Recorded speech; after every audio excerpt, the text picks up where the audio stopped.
Wonderful. Okay. Well, hello, everyone.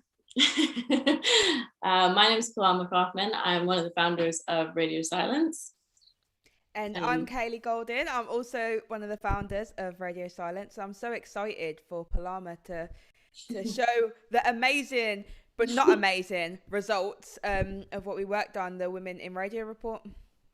Yeah, so I'm going to talk through the report and go through the results that we got and share some of the testimonies from women that came through.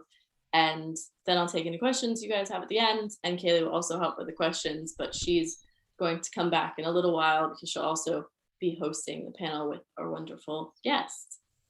So I'm just going to open this presentation. Get it up on the screen. There we go. So the Women in Radio report was made by us, Radio Silence. We are a nonprofit that aims to elevate the voices of minority groups in the radio industry. We launched last summer, in response to the Black Lives Matter protests, and more accurately in response to how radio stations in the UK were responding to the Black Lives Matter protests. We didn't think it was very genuine, and we thought it didn't really address the systemic issues in the radio industry that caused to have such little BAME representation in their employee stats. So that's what brought us into existence. And then we partnered with Women in Control on this research, and Women in Control are an amazing company that provide resources and events, and they do research as well to elevate the voices of women in the media and music industry. Just a note on the language used in this report, women is used to be inclusive of anyone who identifies with this experience. So this is just a list of the lovely people behind the report.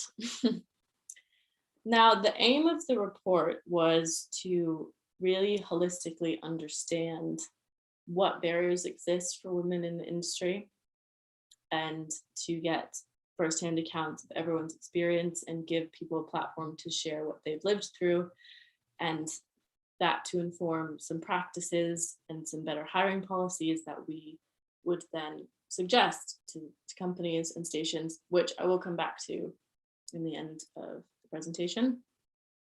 And just a note on the methodology, to be a little nerdy for a second, we did ensure that everyone who took the survey identified as a woman or with female experience and worked in the radio industry currently or had worked in the industry in the past. Every question was yes or no to keep it really simple and straightforward, but then there was a section after every question to elaborate on their experience, which is where we got most of the data from. It's also worth noting that this research took survey respondents from across the industry. So we had people from the BBC, Bauer, Global Wireless, independent stations, community stations, even local and student stations. And we did want it to be public knowledge who had taken it, but after reaching out to the participants, every single person responded by saying that they were fearful they would lose their job if we included their name. And this was people from executive positions in huge national stations down to people in independent and community stations. There was a lot of fear around speaking up. So everyone has been kept anonymous. I will just breeze through the key findings because I'm going to go into every finding in detail. But these were the numbers that stuck out. So we're going to start with our biggest hitter. 84% of women felt that it was harder for them to progress in radio. Now, that is the highest number of yes responses we got on any question. And it is heartbreaking, but it was very informative. So the main reasons people said this were all to do with the environment in radio. And so we know from what was said that they found that it was a boys' club, that they found it really overwhelming to be in the station sometimes, that there was just so much sexism and age discrimination to do with your appearance or if you were going to have children.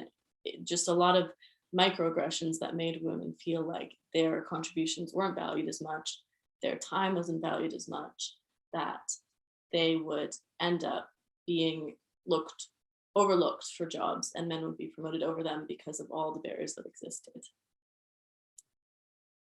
Now, this was an area that didn't seem to be that big of an issue, which is also great information for us to know, because if you know what we need to work on, or if you know what you don't need to work on, you can spend your energy on the things you do need to work on.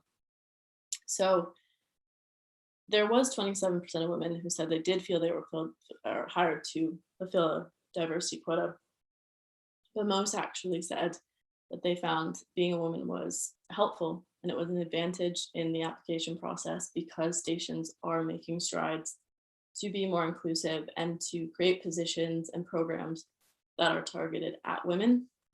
This does reflect what we've seen in the Ofcom report. So every year Ofcom releases a diversity in radio and TV report. And the last reports that came out in the end of last year showed that 47% of employees in the national stations, so the stations that are surveyed are BBC Radio, Bauer, and Global, 47% of employees did identify as being women. So that is really encouraging to see. However, that kind of goes against what our survey showed, because yes, there's 47% of women in the building. They're getting the jobs, they're getting the roles, but they don't feel supported and they don't feel like they're valued. So that is where the problem lies, because it doesn't stop when you get hired. You know, systemic issues need to be addressed at the root. So another one that we found wasn't much of an issue was people feeling, or women feeling, that they had to hide their gender when applying for jobs. And this could have been, you know, hiding your name, hiding your photo, things like that. But they did come up that when it got to the interview process, women did feel that their skills were undervalued, or that they had to justify skills in areas particularly pertaining to tech or the event sector, or their knowledge of musicians was questioned more than they thought their male counterparts would have been. We also did have multiple respondents from people who identified as non-binary who said that they felt more comfortable saying they were a woman when applying to radio jobs because they didn't think their identity would be understood. Now, this is a statistic that I find particularly heartbreaking. Nearly 55% of women, they felt less valued. Now, we know that if you feel less valued in your workplace, you are not going to do work to the same caliber as someone who does. You don't feel supported. You don't feel like you can air your ideas. You don't feel like you can progress. And a lot of the reasons that women said they felt like this was because they felt like the opportunities were not being afforded to them, that when it came to jobs being offered, it was given to men over them, even if they felt that they had been in the same position, they'd been working just as long. And they also said that they felt overlooked when it came to particular jobs, especially in tech. And this was a theme that arose over and over again, was that in the technical side of radio, there just is not enough women. Women do not feel that they are supported to be in that sector. Now, this is reassuring. Not everything was doom and gloom about the survey. Some things were reassuring. So 73% of women said that they didn't feel that they had to flirt to get ahead. Although the underlying feeling was that even those who said they didn't think they needed, or they needed to flirt to get ahead, they felt like there was pressure to do it. They felt like if they had done it, they might have gotten different jobs offered to them, or there was just this expectation that that is how women act. You have to flirt, you have to be kind of demure to get jobs. And 27% who said that they did feel like they needed for it to get ahead.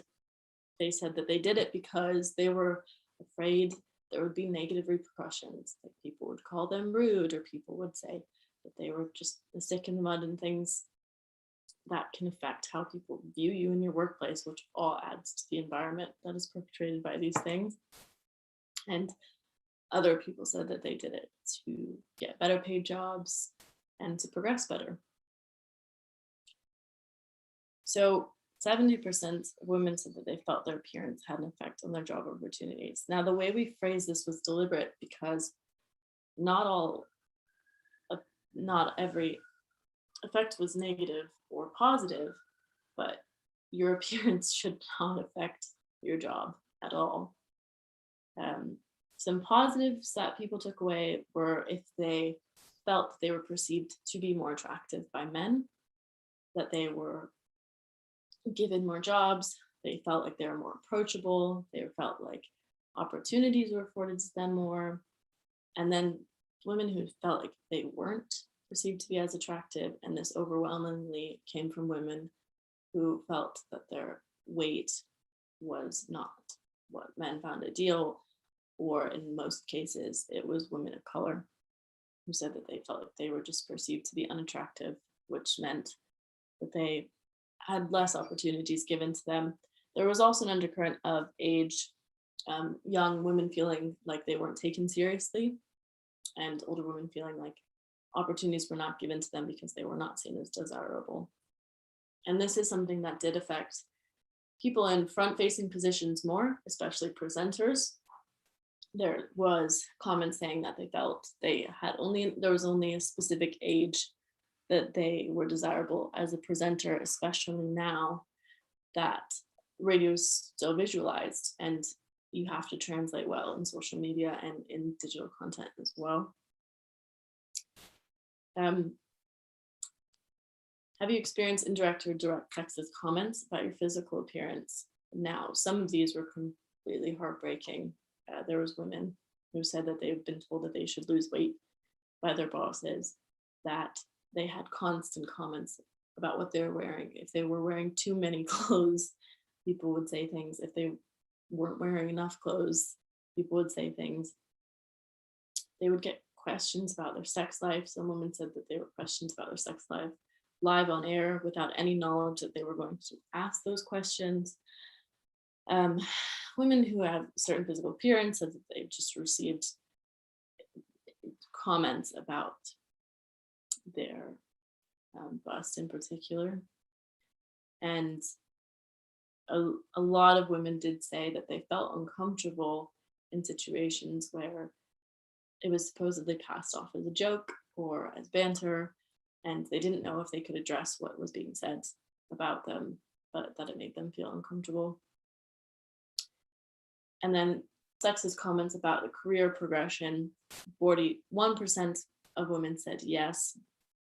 These comments were things like being told to act a certain way, that they had to, you can't be too emotional, you can't be too sensitive, the classics.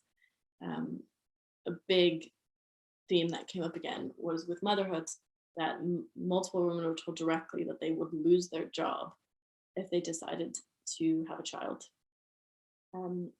That ambitions about their progression were not taken seriously, that when they asked for promotions or when they asked to take on bigger roles, it wasn't accepted. Things being talked over in meetings, opinions not being taken seriously, and some women were told that they were only in the roles they were in because they were women, and that was the only reason they were hired, not because of their skill set. 60% said that they didn't receive these, which is encouraging to see, but there's still a huge problem in this area. And this is a statistic that Kaylee will be talking about later on in the panel. I feel like if you are a boss in the industry, or if you are in a position of power, this statistic should break your heart. It should encourage you to take action. 39% of women said they felt unsafe in the workplace. No one should feel unsafe in the workplace. And safety is not as singular as people might want to think it is. This didn't just refer to harassment, although that was the biggest theme that did come up. Women did feel that they were the victims of abusive language from guests on the radio to their bosses to other colleagues. Sexual harassment included being groped, included being raped.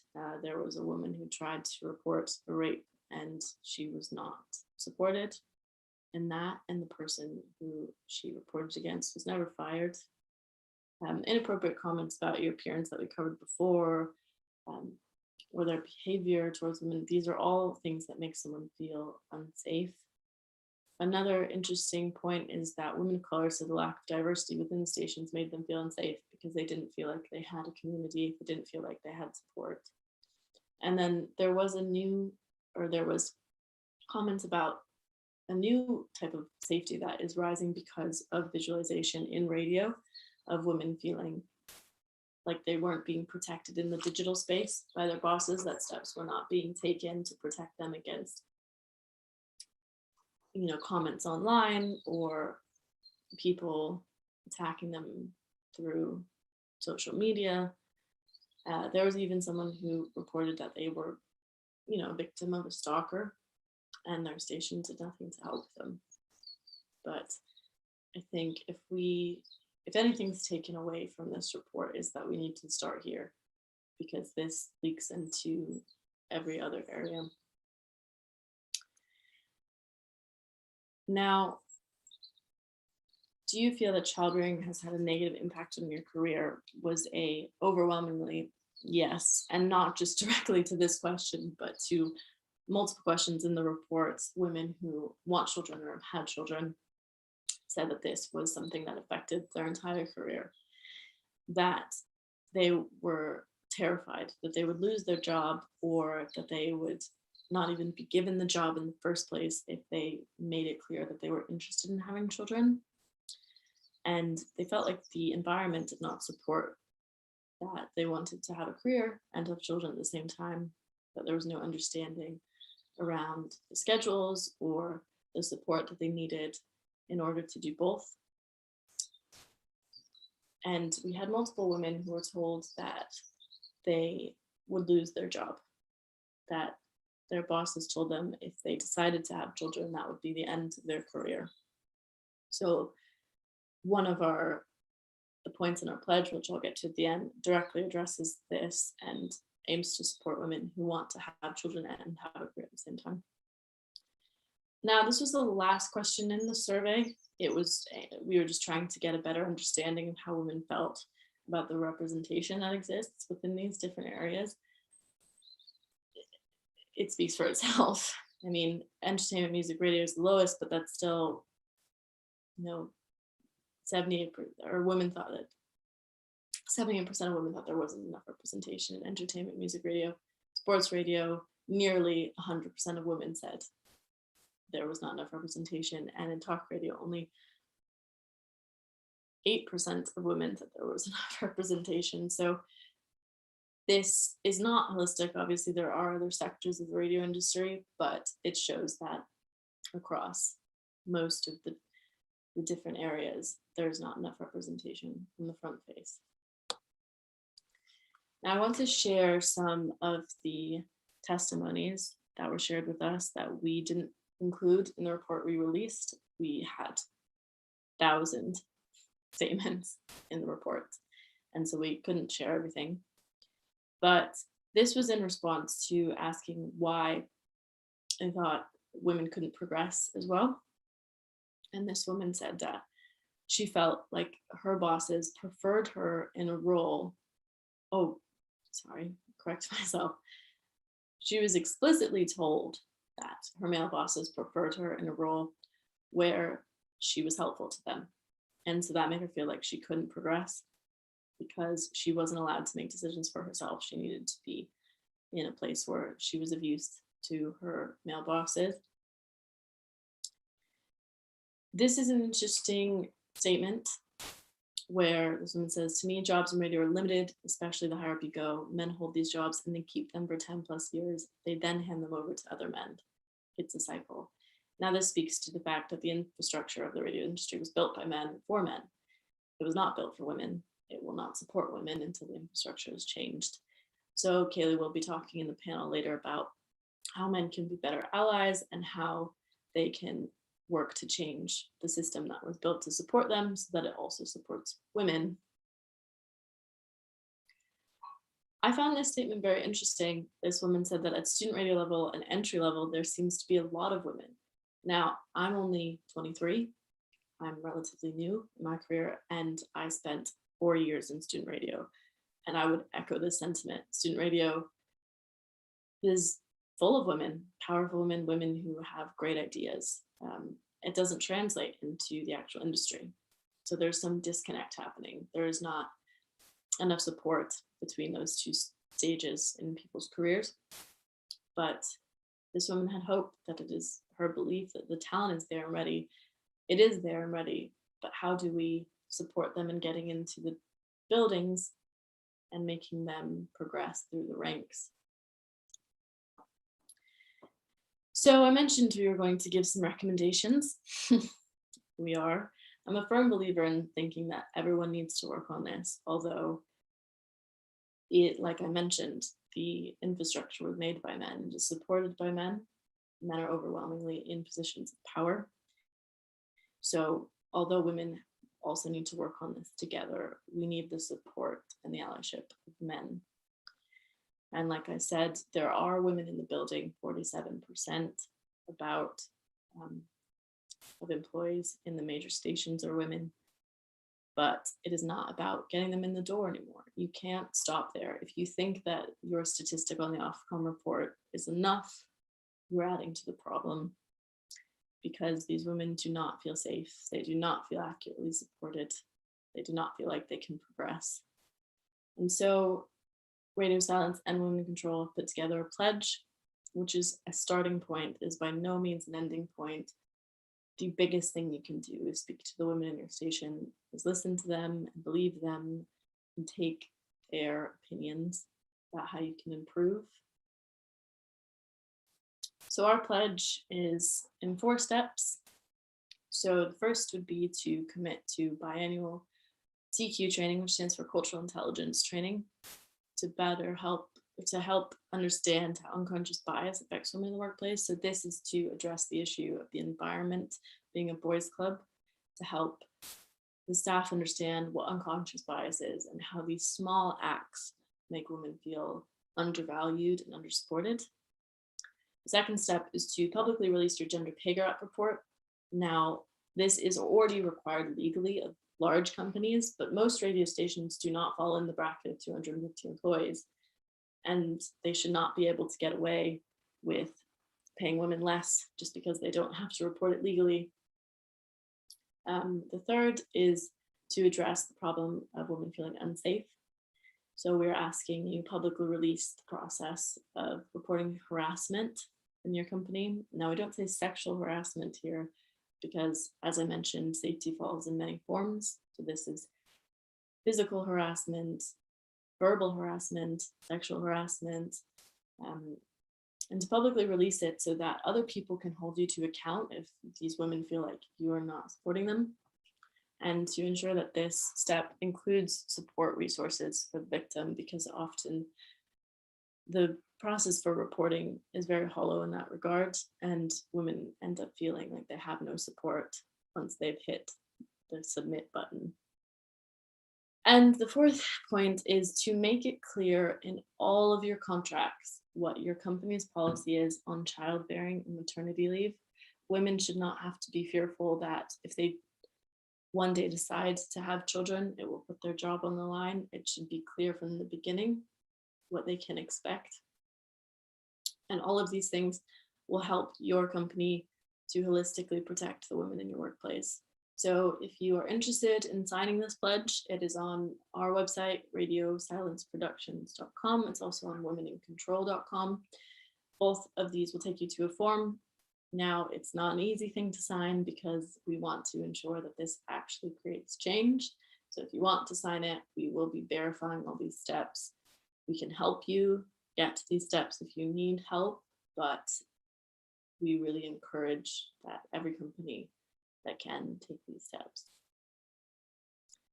So I did share most of the report here, but there are some slides that I left out. You can view the full report at womenincontrol.com, and you can see more about us on the social media handles listed below. Now, I'm going to hand back over to Kaylee. Hi, I'm here. That was wonderful, Palama. Let me stop sharing this. There we are. That was wonderful. Yeah, so if anyone has any questions about the report or about the conversations that's about to take place, and you can send your questions in and we'll try and discuss them. But yeah, I'm going to welcome our panelists to the stage. So just pop your camera on and hopefully you should pop up if technology works the way it should. There we are. You're one day just waiting on you to pop your camera on. I'll send a little request and hope that that works. Hi Laura, hi Leo. Hi. I can hear your voice. Wonderful. Hi you one day. Hi. Firstly, thank you all so much for joining us on today's panel. We really, really appreciate you. No problem, thank you. So do you all just want to introduce yourself, so what it is that you do, so everyone gets a little bit of background knowledge about you, starting with you, Leo? Oh, sure. Yeah, so I'm Leo. I just finished a project as a freelance AP and researcher, and I've worked on a few others as a researcher and AP researcher. And I'm broadly a journalist working across audio and video.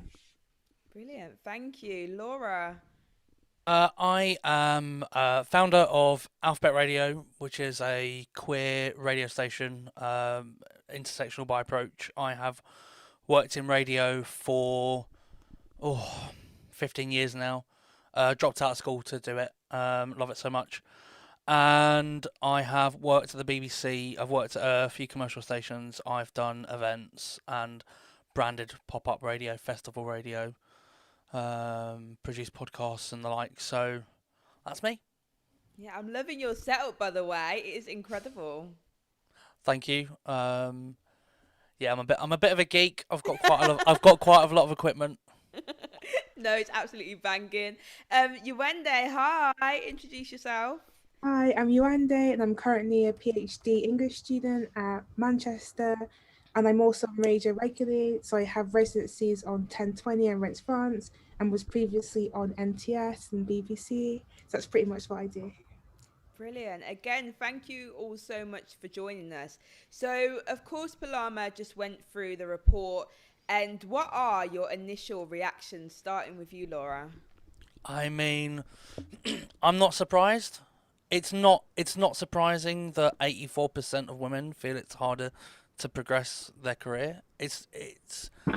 I might be letting a cat out of the bag, but I've not always presented societally as a female, and I've seen this from both flips of the coin, and I've always been very conscious of my biases, always knowing who I am internally. I've always been conscious professionally of biases, and I've always noticed things. But it's very interesting seeing a workplace and seeing the respect level that I get professionally change absolutely when people literally see me differently, quite literally, and it's not surprising at all, any of this to me. It's sad and it's frustrating, and there's a lot that can be done, and panels like this and hopefully conversations like this will help to change things. But initial thoughts, unfortunately, not surprising at all. Yeah. I really hope that it does inspire people to change things. And one of the main reasons that we wanted to do a survey is because stuff like this is things that we all know. We've all experienced it. We know. but it's not until you have numbers and percentages that it's like, look, you actually have to listen to us. We're not making this up. We all feel like this. So it's so brilliant that we was able to do this survey, and hopefully it will push for change. Yuande, talk to us. How do you feel about the report? I felt a lot of the same things that Laura has just said. Also confirmed a lot of my worst fears, especially around having children if I decide to do that. Especially being 27, you have to start like maybe thinking about those sorts of things, and that's what really like concerns me. And like that, and the attitudes towards that hasn't changed even with like increased maternity and paternity leave. Attitudes don't seem to be improving at all. A lot of the statistics are kind of expected. I was hoping they might be a bit lower after kind of like the Me Too movement or BLM or just general kind of shifts. Well, shifts that they say happen in the music industry, but then we know that that isn't really like the case. Yeah, I think when we have these moments in history, like the Black Lives Matter movement or the Me Too movement, it kind of highlights things, but sometimes don't change them. And I think that that's why now we do actually have to say, okay, we're going to highlight things for you, but we do actually need an active change. And that's why we put the pledge together. So it's no longer just saying, oh, we've seen this and yeah, it's pretty shitty. And yeah, no, we're not doing that anymore. Like, we need real actionable change in people's workplace. Thank you for sharing that. Leo, how do you feel? So a few years ago, I think 2016, I spent like 10 years doing a community radio show called Very Loose Women, which was like had a gender focus, like discussing gender stuff. And one of my really good friends works at Ofcom. So because of like this and that, he ended up coming on and talking about the report. And so I kind of knew like some of these figures. So it wasn't like, oh, but it's just like seeing like these, I think the stuff around like safety and like that was really startling because I spent so long in community radio and I've dotted around in a lot of different sectors. Like I couldn't speak personally to like any of these things just because of my exposure to like an institution is quite limited in terms of radio. But it's very, I don't know, it's very scary to me, especially with something as progressive or outwardly progressive as radio, to then see these figures. It's kind of like a really like ugly like underbelly. Yeah. The safety one is so interesting because when I was thinking about posting these results, I didn't think, oh, I'm going to post that as the first one because the percentage isn't as high as the other things. But then you sit back and you think, okay, no, hold on 1 second. That should be 0. Like, that's not something about how just like safety in a workplace. Like, how is that even above 1%? Do you know what I mean? It's so crazy. Honestly, Yuenda, you touched a little bit about having a child and having that thought process in the industry. What do you think would be good? I know it's a big question. If the industry changed to make that better, in your opinion? I think, and we probably say this too much on Twitter, but normalize it. And because I've been to a lot of different radio stations, and they don't seem to be well equipped for anyone who has a child. Because they're kind of putting out there like it's a very childless industry, and even if you look around, like I don't even see many people who are like above the age of like 40 there either. And so it kind of like, I think a lot of the positions need to change and need to adapt, and I think need to be modernized, because I think the setup of a lot of the executives, even some of like the senior producers, are quite archaic, even the way they carry out things. And then even linking back with safety, even just like the way that people speak to you and the kind of jokes that are made. It was like what other radio presenters were saying about Annie Mac, for example, when she became pregnant. And like just things like that, because then we can all see that, and that kind of affects how we push forward, and if we do try and push forward in radio or not.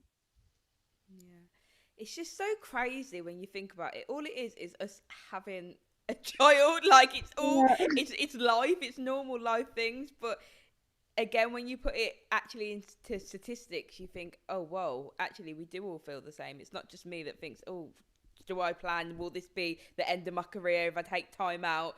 So it's crazy. Is there anything else from the report that you guys may think, oh, okay, that jumps out to me. I feel that statistic. I've had that experience with that statistic. It wasn't so much a statistic, but the bit in the solutions about the reporting process. Yeah. It just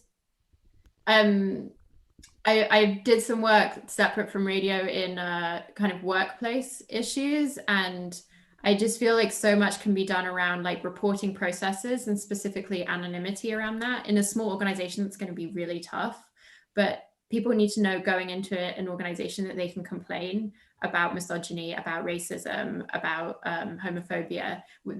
Like, we need to know that there's going to be proper support, and that was listed at the end. And it feels like a lot of those criteria that was it Palama? Sorry, I was putting forward. There were like a lot of these things where if we just put forward one, it won't work, but we need to put forward all of them at the same time to know that we'll properly feel safe. Yeah. And yeah, the exact point, for instance, that works in conjunction with everything else. Like if that changes and a bunch of other stuff also changes, then the whole structure is ultimately changed, and that's what we need. No, definitely, 100%. Does anyone else feel connected to any of the other points within the research? I mean, I feel connected to quite a few. I mean, I've had quite a, I wouldn't say successful, but I've had a quite prosperous career in terms of like opportunities. Yeah. And when I how am I going to phrase this without using the word that I don't want to use? When I became a newborn woman, I will say, I felt my opportunities and my the attitude towards me change with existing clients, with pitches to big broadcasters. I felt that I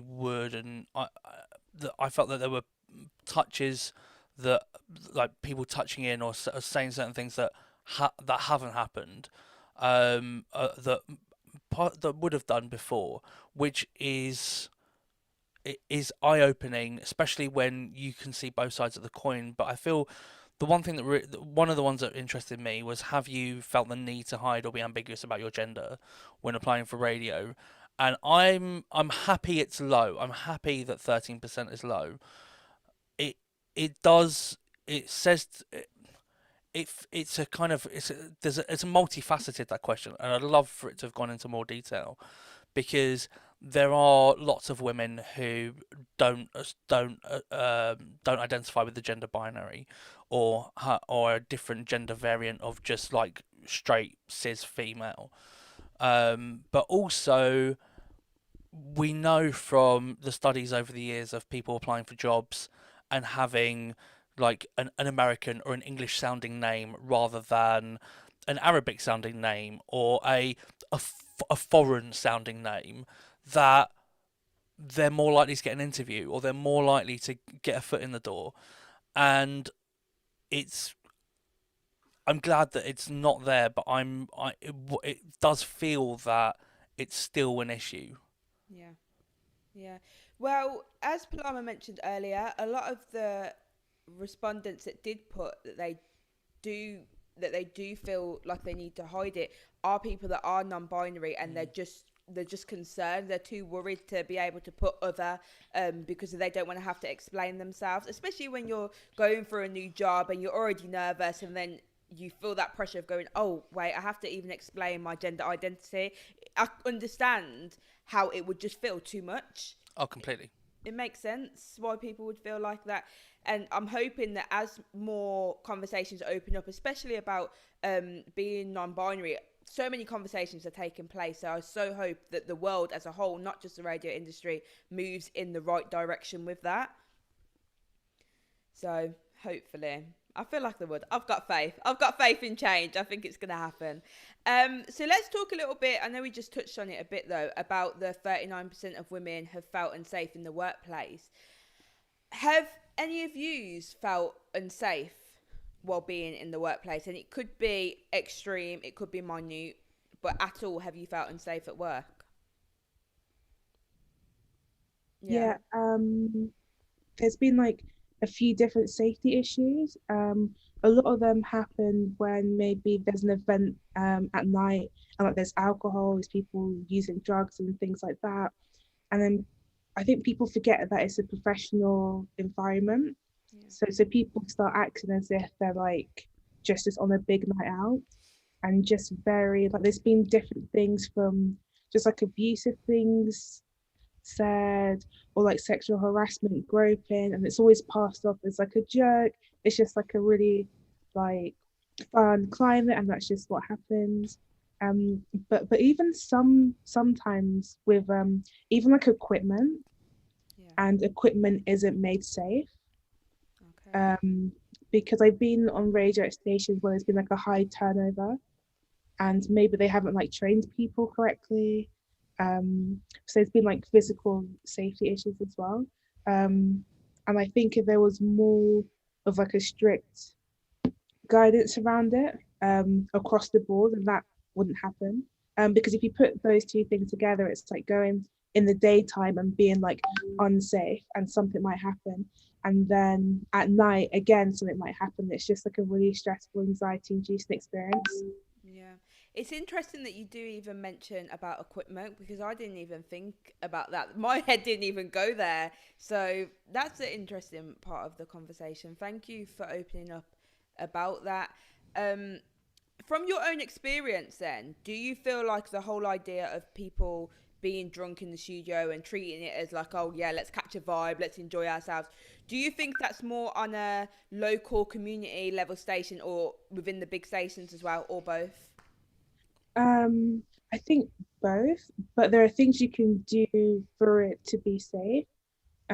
So for example, when I was on SWU, which is a new radio station in Bristol, we were drinking, we were having a laugh, but there was like a strict amount of people that could be in there, Okay. even like especially with Corona. And then there's like a radio producer who like isn't drinking, Yeah. who is just there to like do their job. And then there's like other people outside who aren't allowed in that space, and like just those sorts of things. So you're not having like a huge crossover of like different groups of people who are drinking who might not necessarily like know each other. And so in the studio there's like 3 people, which is fine, or like 4 maximum.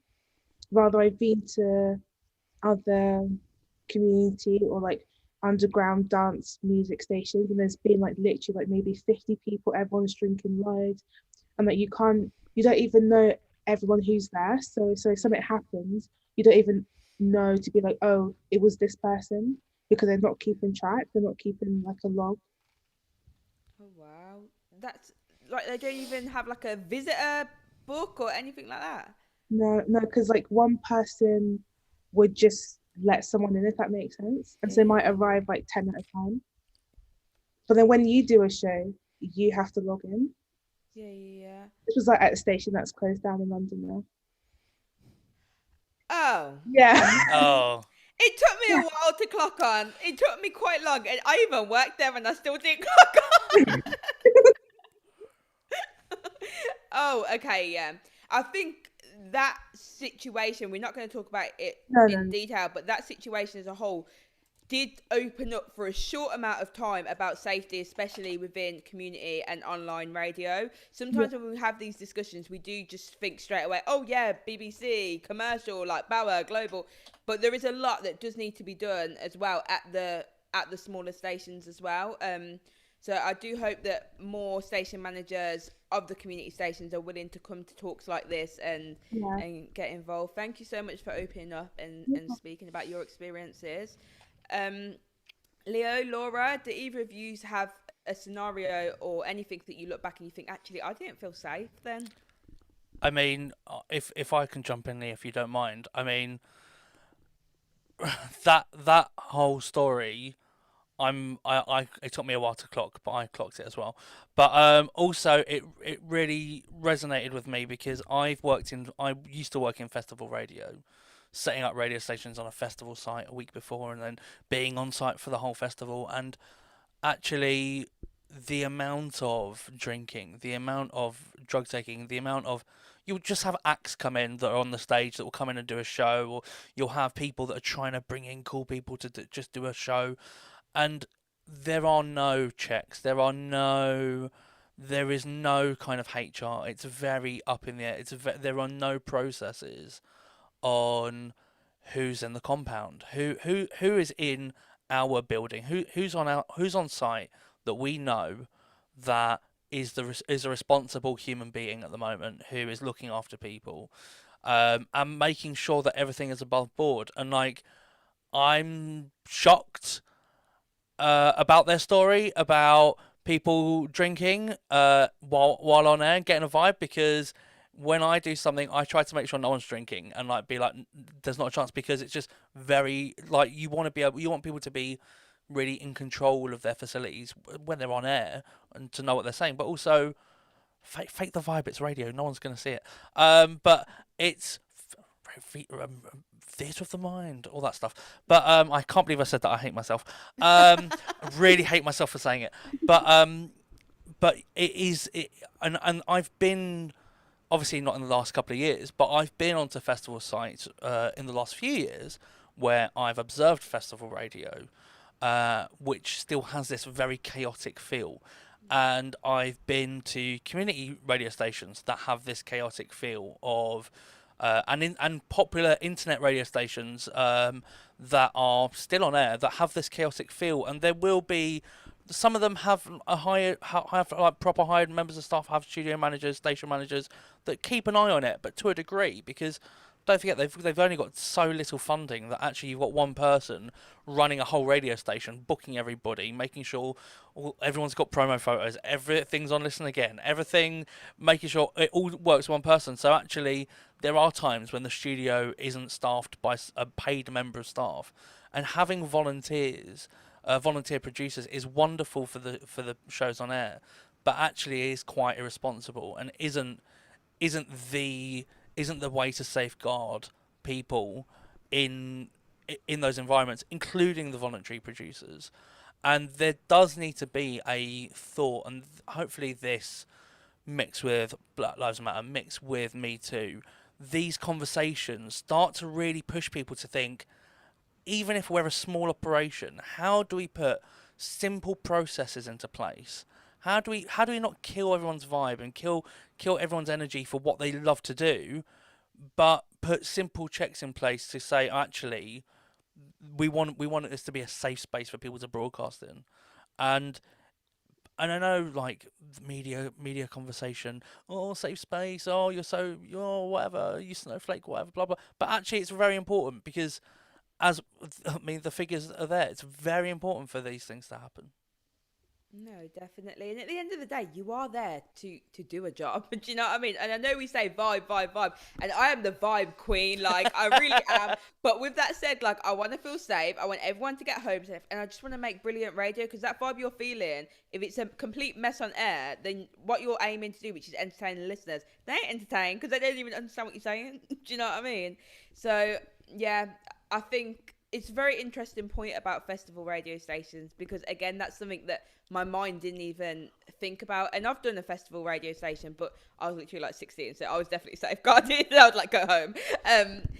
But yeah, it's an interesting conversation to have about radio across the board, and that's student radio, community radio, hospital, across the board. This conversation is industry wide. Leo, do you have anything that you want to? Well, I don't. It's less. It feels less severe than what the other contributors were talking about. But it's just that if you don't have people at the, like, even in community radio, you need people who represent the community. Like, it feels very basic. But if there aren't women among that, then by default, just because of numbers, they're not going to represent who is in the community. And it means that, say, if it is like volunteer, if it's like a commercial station also, then people are going to be, women particularly, are going to be less confident pitching shows if they don't see themselves reflected in senior leadership, and they might feel less safe, say at like parties, or like, I don't know, events or whatever, industry events. So there needs to be equality at every level for it to be reflected downwards. Yeah. It feels basic, but I don't know. No, it's so true though. Representation, and obviously we had the slides about representation in music radio, talk radio, sports radio, but representation across the board is just absolutely essential. And the more and people kind of think that they don't know how to do representation, they don't know where do you find this talent, and the talent is out there. The talent is so diverse and out there, but it's just these stations saying, do you know what, yeah, we're actually going to go out there and find these people, we're going to give them the opportunity. Because let's be honest, not everyone has had the opportunity, not everyone has the equipment, not everyone even has like a laptop to email on, or even a phone with internet all the time, or to figure out where they're going with maps. Not everyone has all of these things that we have. So stations need to go, do you know what, we're going to make a conscious effort to be more representative. And I think maybe they're starting to do that, but we're not there yet. And then the next step is conversations like this. It's not okay to just say, oh yeah, let's bring in women, let's bring in black people, let's bring in diverse people, but how are they when they're actually in your building? Are you actually looking after them? Are they safe? Do they feel okay while they're there? Can they be them full selves? Can they bring themselves to work? So there's just so many elements to the conversation that I think's finally being had. So thank you again for coming on and opening up and having this conversation with me. I really appreciate it. So if you were gonna say, okay, this is something that I feel if stations put in place, women will feel more safer. So just one thing. You went there, I'm stealing yours, and I'm putting the visitor book because you need to know who's in your building first of all. So one day, I know I've robbed yours, but do you have another one?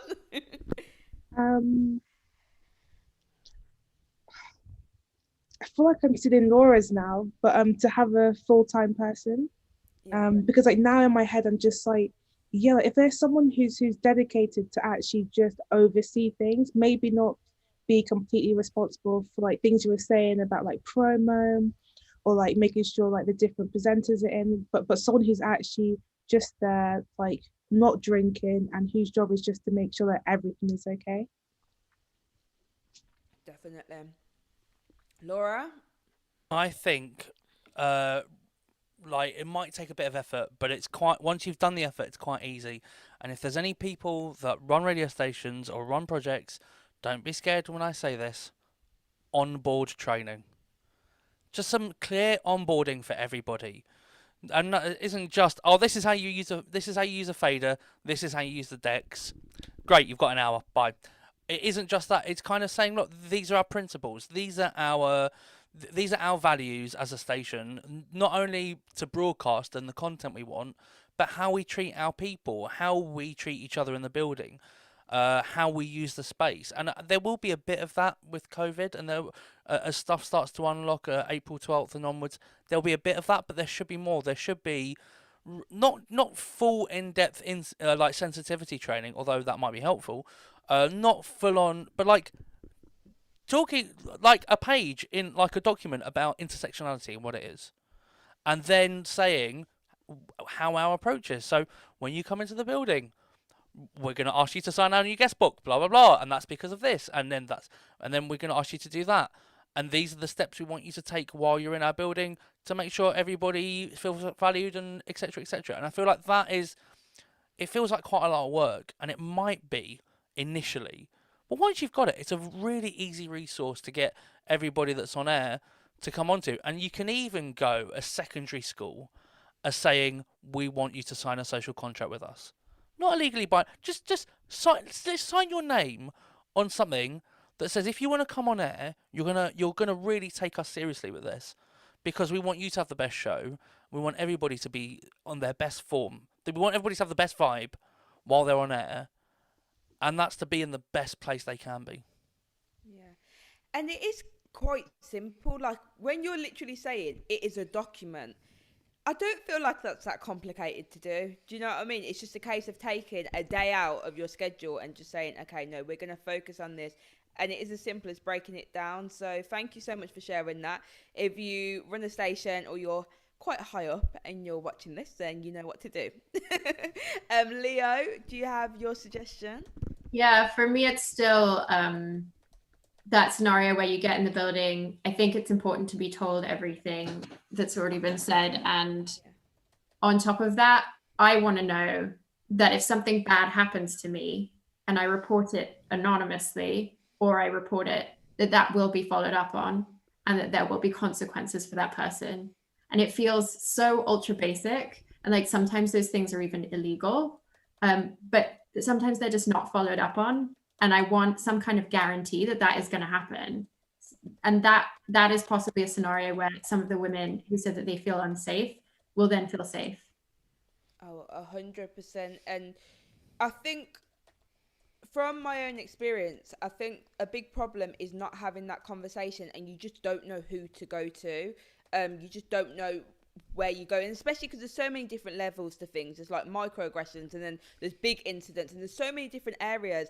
And you're just like, right, who do I go to? But if I just go to like my exec producer, they're a producer, they don't actually have to deal with people things. And then does it go back to the person? And so even just being anonymous, that's a massive thing as well. So thank you so much for sharing that. I hope that stations do that. Right, let's move on quickly. By the way, if you're watching this, you can put any questions in the comment box. Feel free to send them over and we'll discuss them at the end. Now, last week I was speaking to Rebecca Frank, absolute queen, director of Kiss FM, and she's going to be on our podcast soon, so keep an eye out for that. And she basically said that we need more male allies in our fight because the system was built by them. So how do you think that male colleagues can actually be allies? How can they help us? I'm going to start with you, Laura. I mean, just being conscious of it. I understand it's very hard to understand someone's perspective unless you are them. And I know the government are doing a great job of trying to remove the phrase lived experience from the Equalities Act and from everything, but someone's lived experience is key to how they act. We are the most heinous humans alive, and the best people ever are all born the same, and we learn stuff from our surroundings and our lived experience. And men, if they have never been female presenting or have never had a public experience or public interaction with somebody in a female presenting way, they will never understand. And I think the first step is knowing that. I will never know what it's like on the street to not be a white person. I will never understand that lived experience, but I will listen to people. I will listen to everything that's said to me and around me and soak it in and understand how to be a better human for that. And for men, it's a matter of saying, okay, I've never been a woman. I don't know how those social interactions are. I don't understand this.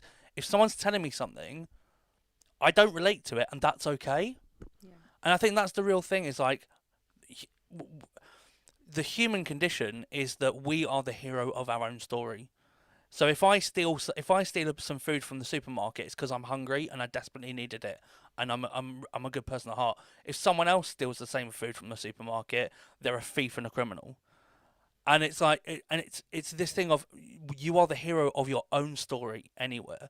So if someone has a different experience to you, your brain, unless you start to understand that people have different lived experiences, will not take that in and go, they're just moaning. It's not that serious.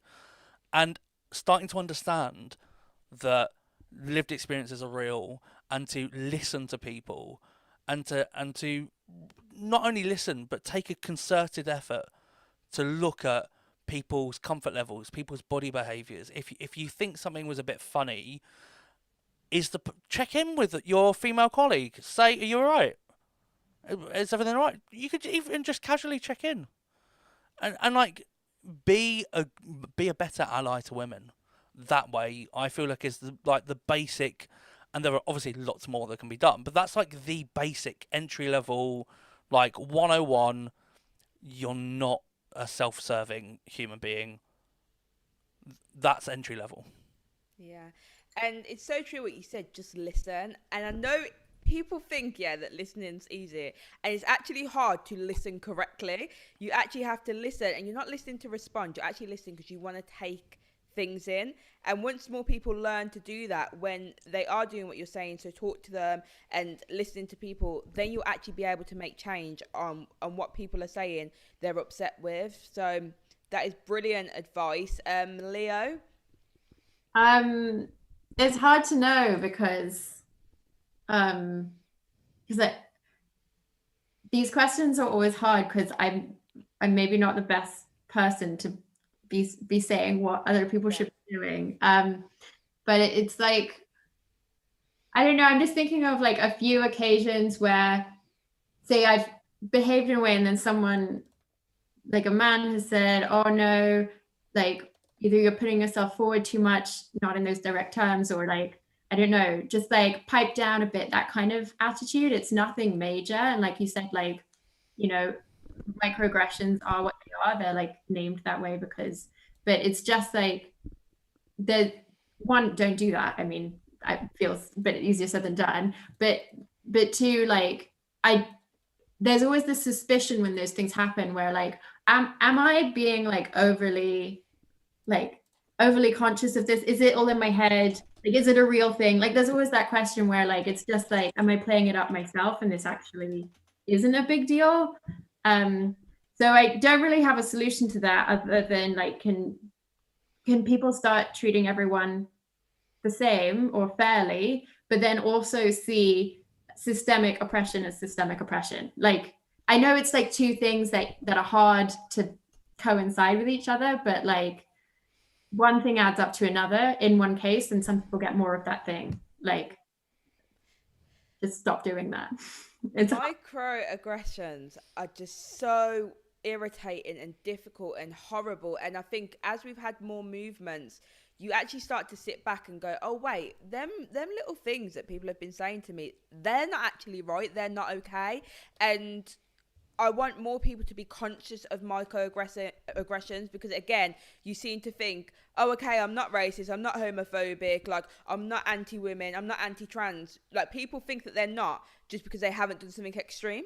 But if you're continuously giving out microaggressions constantly, and that, you are still wrong, like you are completely wrong. So I think the whole term and conversations that are happening around microaggressions are so important, and learning what they are as well. Like, people need to educate themselves to what a microaggression is and what it is that you might be saying to people that you don't even realize you're doing. So education is key. Yewande, how do you feel? How can people be better allies?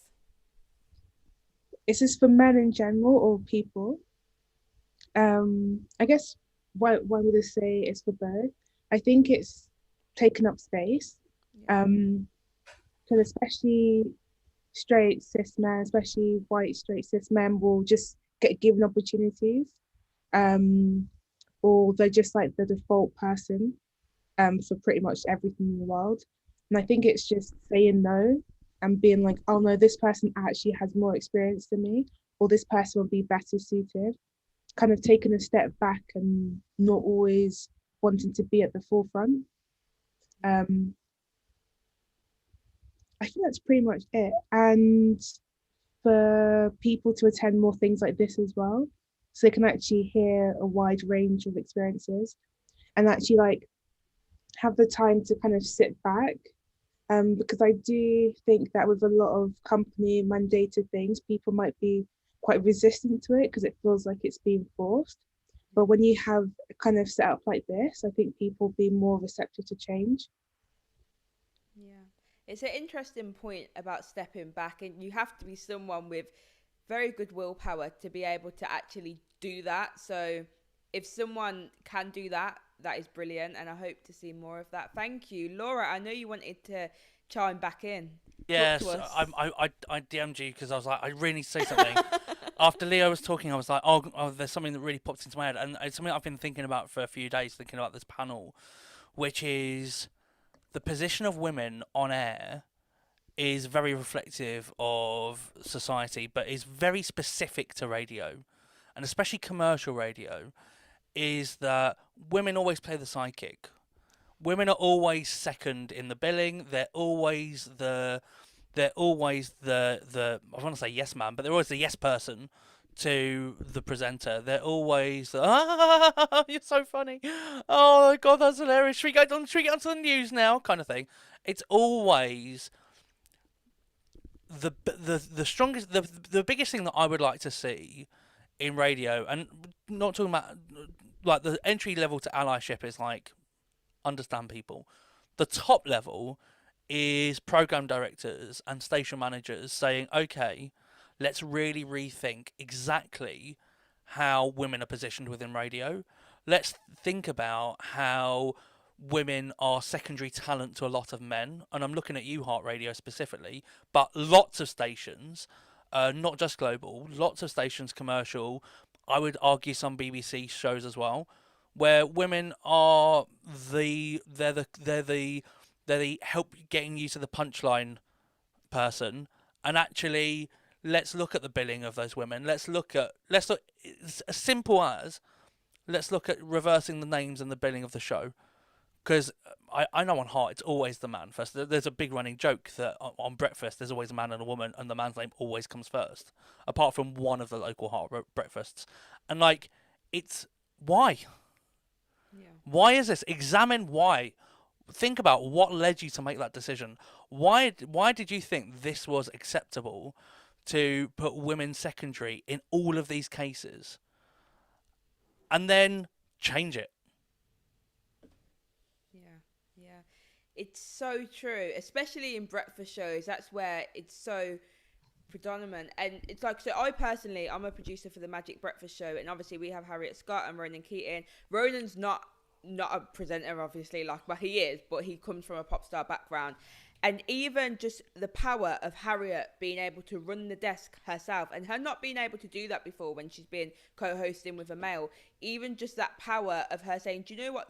I can run a desk, so why have I never been trusted before to run a desk? Why do I have to sit the other side and just laugh and just giggle along? And you can see how much she's thriving now and how much she's able to actually thrive as a presenter because she's trusted. Mm-hmm. And the more that companies just put that trust in women and just say, do you know what, we've got your back, we know you can do this, we know you're just as good as the men, like, we all can do this, let's keep pushing. Do you know what I mean? So, but also not even just trusting women and going, yeah, you've worked here for a while, why don't we should trust you. Thinking about, actually, women have never been put in the position where it's aspirational to be talent as a woman in that scenario, because it's all what the hero is always the man in that, the lead presenter. So give your female staff more training on a desk if they want it. Give them more opportunities to level up. So we try to buffer the amount of time that they've been kind of going, well, maybe this probably isn't for me, so maybe I'll stick to producing or APing or like being the secondary talent. Saying, okay, well, is there training you want? Is there something we can do to actually help you bridge that gap from where really you should have been the whole time?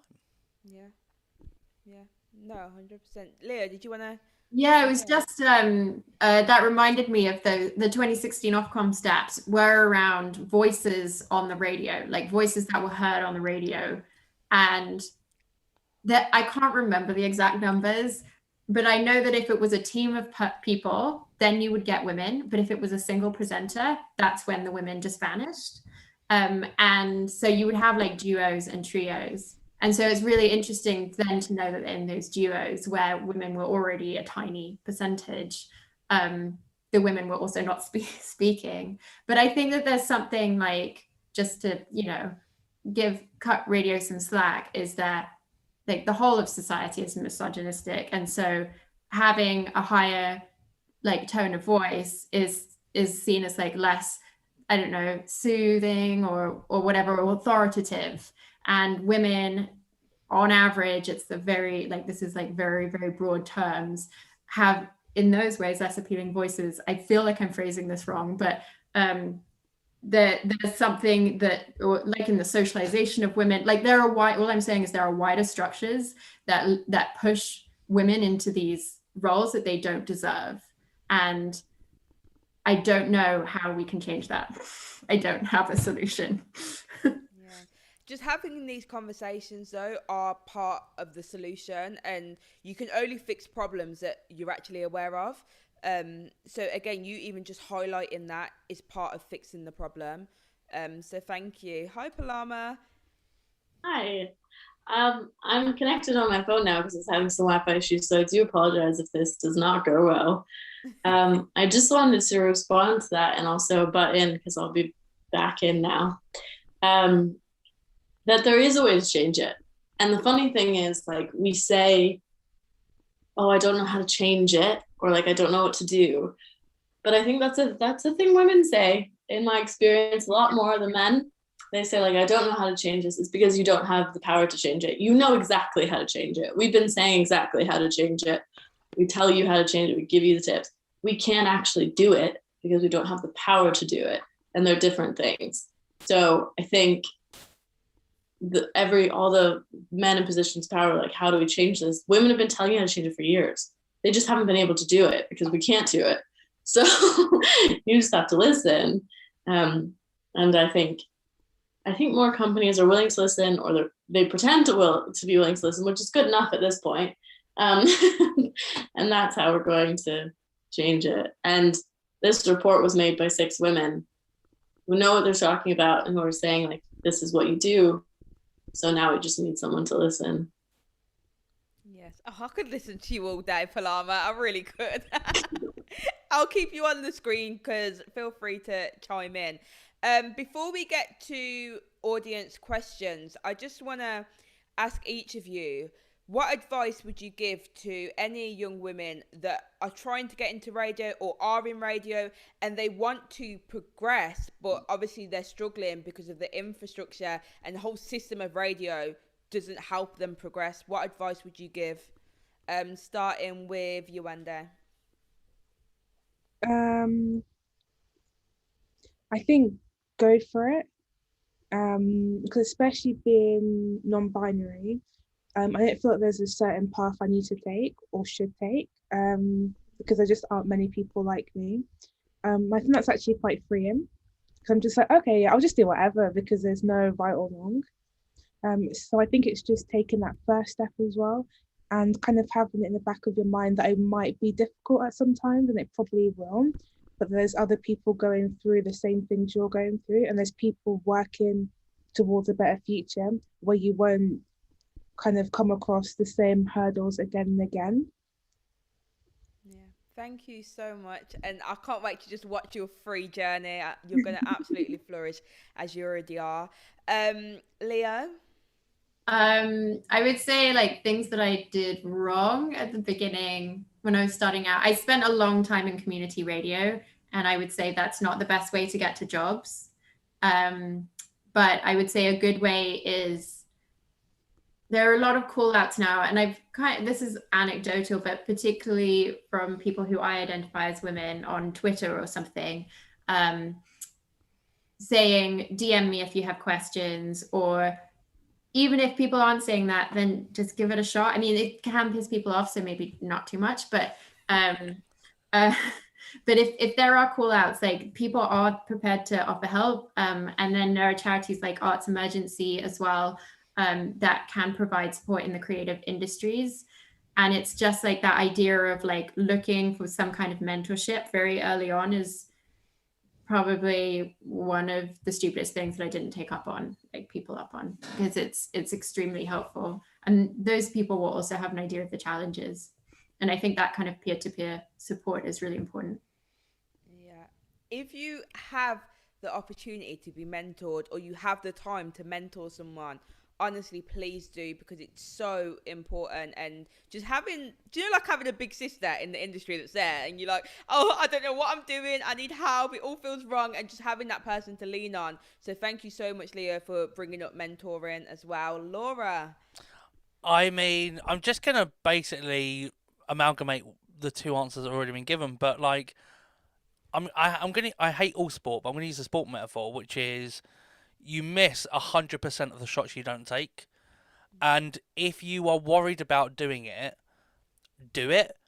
And there are obviously ways to try to make your experience better, and the networks with amazing women in the industry and other allies in the industry that will help you and will help to build you up. There are those networks that you can make on social media, looking at professional forums.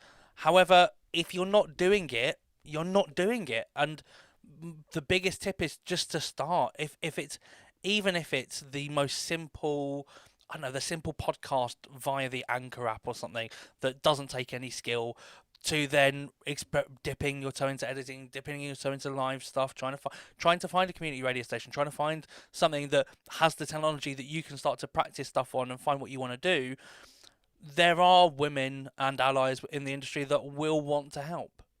Yeah, thank you so much. And can I just add, because of just the system, it's so easy for us to feel unconfident as women because of we've just been told that we're not good enough, or we've been told we can't be the main person. Do not let that take your shine. Do not let it do that. Just know you're sickening, you are amazing. Be confident and do what you've got to do, because otherwise, yeah, we would be doing nothing. All of us would be doing absolutely nothing if we let the system let us down. So let's not do that. Palama, talk to us, honey. I would say I'm obviously it's very early in my career, but from the very beginning, there was such a pressure to be, like likable and demure and be overly feminine.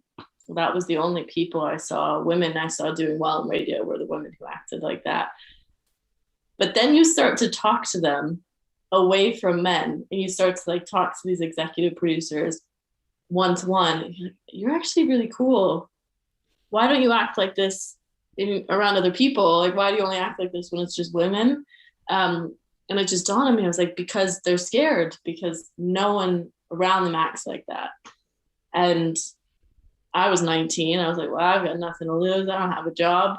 So I'm going to act like that. Like, I would say my advice is just, you have to, there goes my doorbell. You have to fight against the stereotype as hard as you can. Like, you have to be outspoken, you have to be emotional, you have to be pushy, you have to do all these things that you're capable of doing, because it's the only way you rise through the ranks. Like when we were talking to Rebecca Frank for our podcast that will be coming out, she's like, I'm not a leader because I've been in the job very long. I'm a leader because I have the skills to be a leader, which is why I was hired for this role. And I think so many women don't want to admit to themselves they have those skills. They're like, well, I'll just work in this job for 15 years and then I'll get promoted. But that's not how it works. Men who present those skills will always be promoted above you. So you have to be confident to act like that. Thank you, Palama. Confidence is key. And people won't like you. There's plenty of people already who don't like me. I mean, I would just like to make that clear. Like, there's so many people who I'm sure say horrible things about it. They're like, oh my God, we can't hire her. She's going to tell us how she actually feels. God forbid. But like, I'd rather be known as that from jump, right? Like, I'd rather people know than me having to pretend that I'm not that. Well, it's all about bringing your full self to work. And that's what I was saying, that companies need to embrace people and say, be yourself, because why should you have to go into a job and just hide who you actually are? No, this is who I am. You're going to hire me because I'm fabulous, and you're going to get the same me the whole way through. And the more companies show that they have that accepting environment and people can actually be themselves, the more people will shine and feel comfortable. Because let's be honest, if you're too busy thinking about the person that you should be, then you're not actually thinking about your work, because you're thinking about this person that you should be instead. Do you know what I mean? So shall we head to the listener questions? If you want to get yours in, you have to do it ASAP, because boy, time.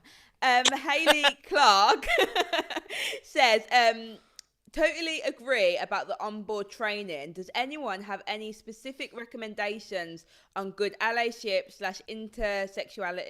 I can't talk. You know what I'm talking about. Training courses or facilitators. Wow. I do. There's a woman called Yasmin Lajoie who has hosted the Intersect on Alphabet Radio / Soho Radio, who does intersectionality training within the music industry. Who I thoroughly recommend to talk to any organisation about intersectionality. Absolutely amazing woman who spends a lot of time talking and researching and teaching and preaching about the issue, especially within the music industry, and has started to do it within the radio industry. And I'm happy to, if anybody wants to tweet me at Hey Laura Blake, I'm happy to link together. Although I believe her Twitter is just at Yasmin Lajoie. Brilliant. Thank you so much for that. Leo, Yewande, do you know any as well? If not, it's okay, because Laura's just gave us the plug, gave us a brilliant one. It's not so much about intersectionality, but the point in our pledge about cultural intelligence training, which is about unlearning cultural biases. We have some recommendations for that. If you're looking to sign the pledge, or if you're a company who wants to find out more about what that is, you can get in touch with Radio Silence on our website or social media. Which is at Radio Silence Pod. Go follow that up, follow up the ting. Thank you very much. Cool. Next question, Eric Bria.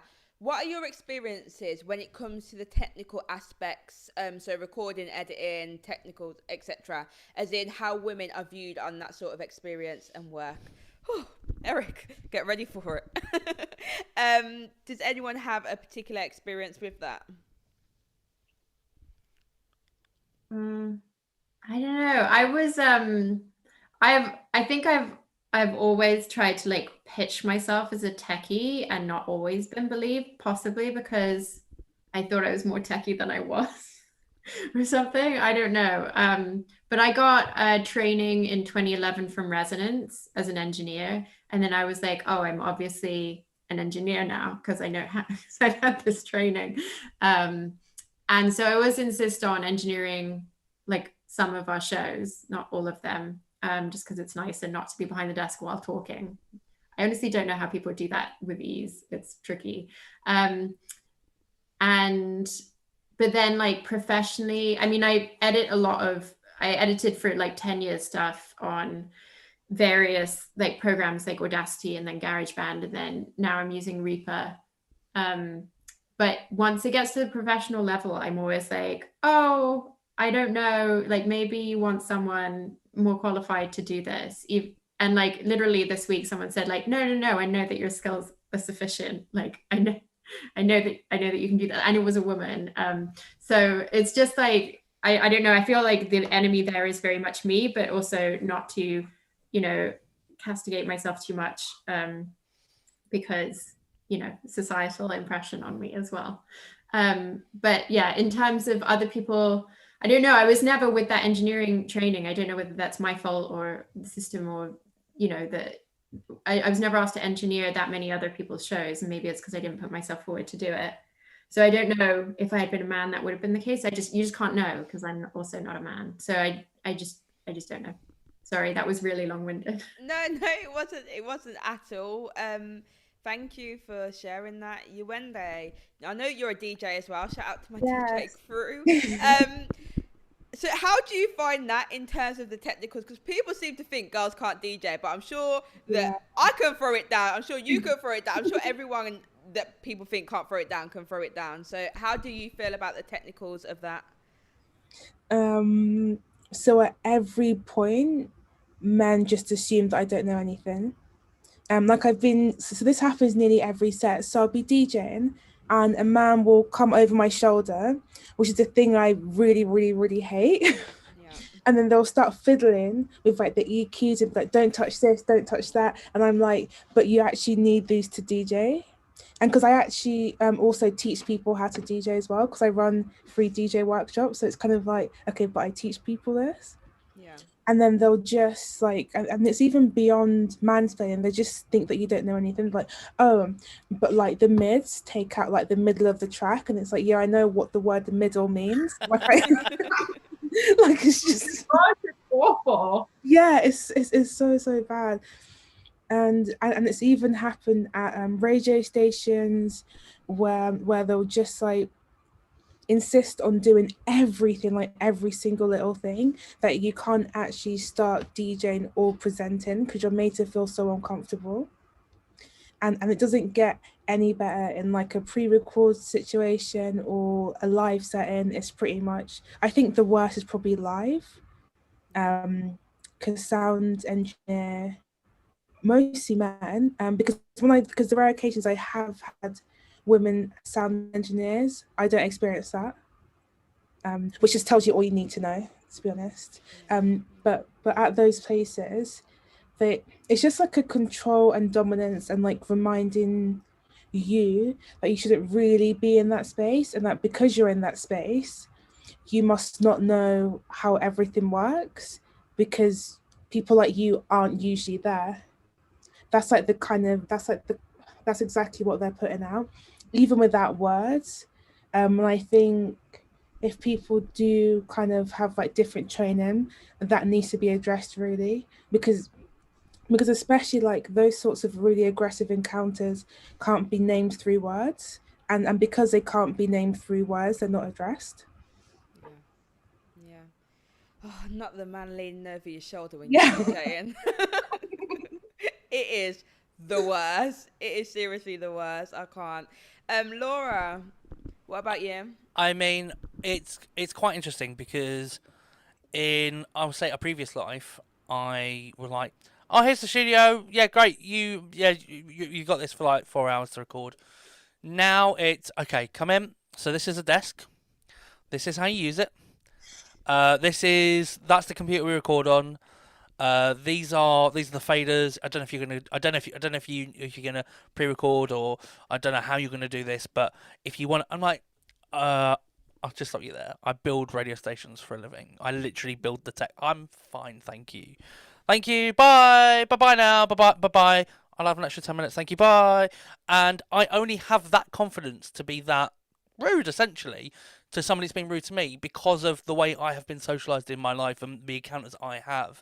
And I understand that privilege greatly. And it's so upsetting to it's devastating actually to my self-image when I understand the differences of experiences that I've had in my lifetime, and it's just unreal. And again, it's a thing that men don't understand. It's like they will never have experienced that. And the natural assumption is, and I remember being quite young. I remember I became the studio manager of the community radio station where I live when I was 17, and I was male presenting then. And do you think that would have happened? Do you think I would have been trusted? Do you think that I don't think that would have done. I think there would have been that's really nice. Okay, see you later. See you for your next show. And there is, it's mad. It's just mad. And it happened. The big difference happens. The difference is so huge. It is personally, fundamentally, like shaking my image of myself. Go in my life journey of being a whatever, and I'm actually happy that cis women haven't experienced the other one, only because it's so different, and it shouldn't be, and it's mad. It's mad. And I yeah, I can't I want to talk a bit like angrier like that, because I need to get across to people watching the My Watch List that are allies, that aren't women, that actually it is just mad. The difference is mad. Yeah. I'm gonna have a drink now. It's so important though, like, again, as we was talking about microaggressions and all the little things, and no, it's not you saying, oh, I think you can't do this, so I'm just going to set it up for you. No, you're not saying that. You're not going to be that blatant about it. What you're going to go is you're going to go set it all up because you think that we can't do it, or you're going to lean over our shoulders and play with this and play with that. And again, that is something that you're doing as a microaggression, because if you wouldn't be as blatant to be like, oh, I think that women or non-binary people just don't know how to do anything. So again, look into microaggressions, because it's really important to understand whether you are doing it and that you need to change it. Thank you so much for 1 second. I'm just quickly reading the chat, trying to multitask and talk at the same time. Okay, cool. Yuende, you asked for a question to talk about race. So what has your experiences been, being Black and being non-binary? How do you think your race has affected your journey within your career? I think when it comes to a lot of the initiatives to put forward women, non-binary people, trans people, race is always last. Yeah. And that kind of, you don't get to address the real kind of power imbalance, because like the biggest privilege you can have in the world is literally to be white, and then gender.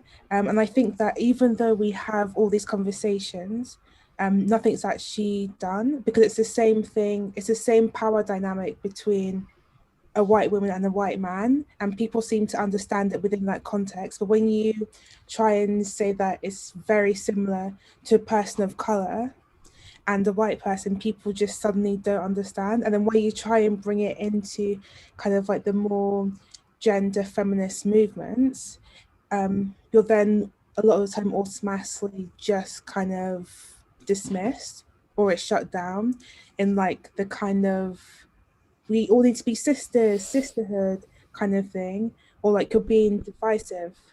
And I've noticed as well that a lot of the gender equality things have kind of focused on white cis women. And I think that's just replicating the exact same power structures that have harmed all women, especially within the creative industries, because it's more subjective than like maybe tech, where like you all need to have certain skills. In the creative industries, you kind of have a bit more personal flair with it. Yeah. And do you know what, like, just going off the back of that, I think people seem to think these conversations are so separate, like that you only deal with one issue. And it's like, okay, no, but you can be a woman and Black, or you could be part of the LGBTQ plus community and a woman and Asian, and because they're treated so separate, no one actually answers, okay, but what happens when they actually come together? Like, how do you think that affects me? Because there's so many conversations that need to be had. So thank you so much for talking on that. I could talk to you all day on that. I've already gone 3 minutes over, so I'm not going to do that because I'll get in trouble off Palama. So thank you guys so much for joining me. Do you want to just let everyone know where they can check you out on the socials, starting with you, Leo? Oh, at Leo_Sheek, SHEEK. And I know my Instagram is private, so there's no point sharing. It's fine on Twitter. You live your private Instagram life. Enjoy it. Laura? I am at Hey Laura Blake on all socials. Yeah, that's me. Brilliant. Go follow it up. Yuende? So my socials are at Yuende Danaran, and the spelling of my name is like in the little boxy thing. Yeah, and also it's on the socials as well anyway, so you should be able to check out everyone's socials from there. Palama, do you want to give yours out or no? Oh, mine is just Palama_Kaufman, but I would more likely to give out Radio Silence, because that is what we are here for today. So it's Radio So Silence professional, Pod. isn't she? It's Radio Silence Pod on Instagram and Twitter, and our website is radiosilenceproductions.com. We have a different research that we did last summer, which you can see there as well, which was to do with the lack of people of color in radio. And like Kaylee and Yuanda were talking about, like intersectionality is something that we can't ignore. And it is something we're going to address on our podcast season 2. Well, season 1, go listen to that, especially if you're big. Like, that wasn't a self plug. That was genuinely just because if you're an executive in the radio industry, you do not understand what the people of color that work for you are going through. Like, go listen to that whole season because it's heartbreaking and it's terrible. And then come back and listen to the next season and also have your heart broken all over again and just realize how deep this all goes, and how much work needs to be done. Yeah, thank you so much, everyone, and have a brilliant evening. Paloma, can they watch this back? Do you know? Yeah, you'll be able to watch it back on the Rise and Shine YouTube channel, so you can share it with all your pals. Yeah, thank you. And send it to your manager as well. Like, if you're watching this year and you're like, oh, I feel like I can't do something. First of all, you can do something because you can act correct yourself. And then 2, send it to your boss and say, look, I watched this and you need to watch it so you can learn what you can do to make everywhere just a better and safer environment for everyone. That's all. Good evening, everyone. And thank you for watching. Bye. Bye. Thank you. Bye.